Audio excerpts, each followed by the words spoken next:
Okay, I wimped out. I was supposed to stay on Crown Land tonight, and it's not happening.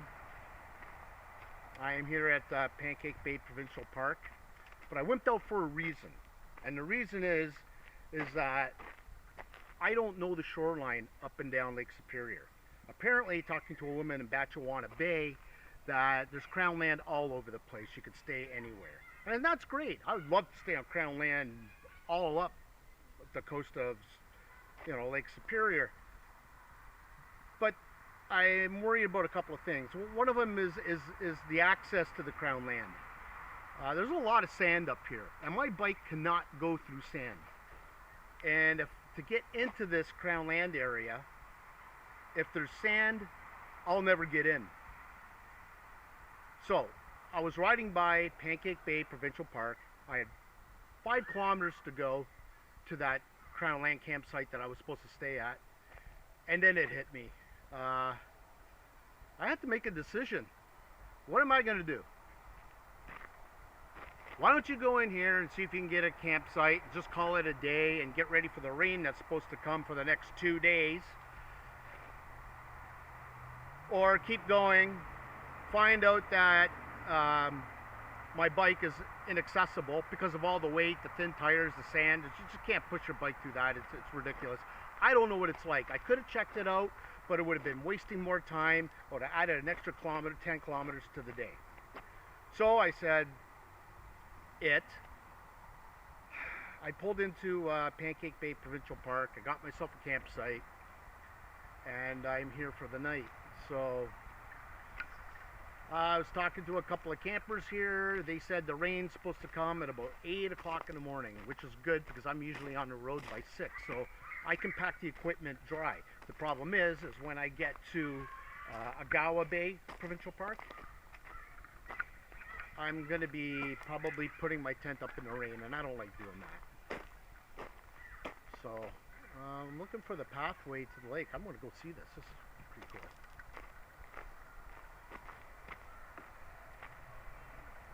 Sometimes you just got to make decisions, like you can go into the unknown.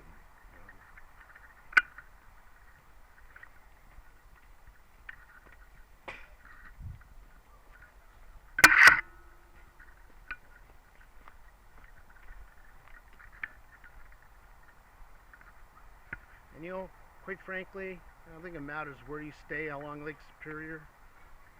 This lake is spectacular.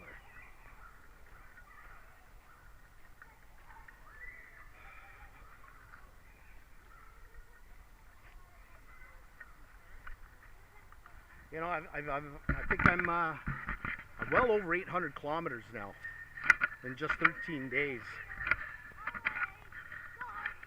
And this makes it all worth it.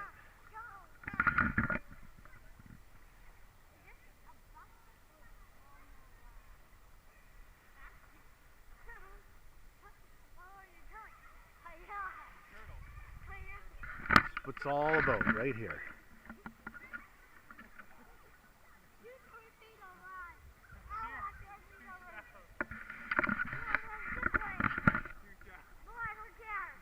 So tomorrow, I'm gonna go down the road on my way to Agawa Canyon, and I'm gonna see if I made the right decision or not.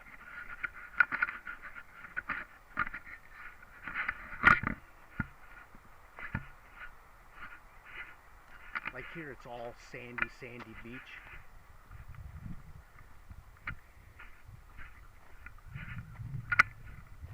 But from what I've seen from this area that I was supposed to go to, the structure is beautiful. Rocks. This is just the beach. It's all sand. So I'll probably be missing out on something cool, but I'm gonna check it out tomorrow anyway. I'm gonna be riding by anyway, so I might as well check it out. But it only cost me $50 to stay here one night. No electrical. I had a great day today. This section of the highway was better than I thought. When I left Sault Ste. Marie, the highway was mostly flat. Oh, sure, you had your hills here and there, big deal. Somebody said, oh, that route going north to Superior, there's a lot of hills there. From what I've seen since Hamilton, there's hills everywhere.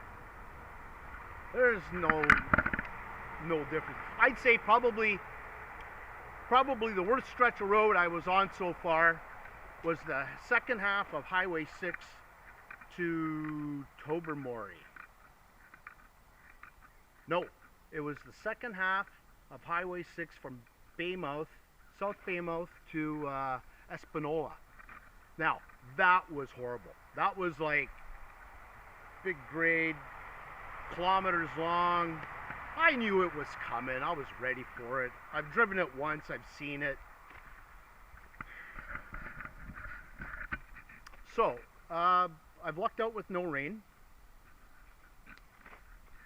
The only rain I had was in the middle of the night at McGregor Point Provincial Park. But the weather report's saying that the rains are coming tomorrow at 8 a.m. And I've never really, well, I've dealt with it a couple of times, but 8 a.m. and it's supposed to last until Saturday. So maybe my ride into White River will be a wet one. But you know what, I've come this far, I really don't care. You know what, nothing's going to take this away. I've come too far. I got to pull it off. So I add 4 kilometers to tomorrow, so that makes it, instead of a 55, a 59 kilometer day to Agawa Bay Provincial Park. And then another 56 to Rabbit Blanket Provincial Park, which is both Lake Superior Provincial Park, and a 25 kilometer day into Wawa, which at this moment I have no accommodation plans in Wawa. So I have not figured out what to do there. I guess I got lazy about it because I figure I got everything booked up to Wawa. So when I get that far, I'm pretty sure I'll sleep under a park bench somewhere. So, what else is there? Am I missing anything? Yeah, I had a great talk with that woman at Batchewana Beach there at the Provincial Park. She told me a lot of neat stuff about Lake Superior and a whole bunch of other stuff. So that was pretty cool. Man, you know, I feel like I've been a celebrity. I stop for water, ice, or something to eat or whatever, and I have to talk to 5 different people, 5 different couples, whatever. I have to repeat my story over and over and over. I love it. I love it. People are interested. They want to know, you know, they want to know about the equipment. They want to know, you know, where you get your water from. They want to know where you're staying, where you come from, where you're going, the whole 9 yards. And I love telling them this stuff.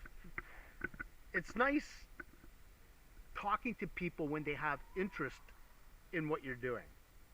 I have one guy who wants to do it, so I literally had to give him a crash course on bike packing. I told him, don't go doing anything extreme like what I do, unless you want to build up to that. You know, pack up your bike. You know, ride to a local campground for a few days. That's bike camping, bike packing. And yeah, he was pretty interested in getting into it. He said he's been wanting to do it.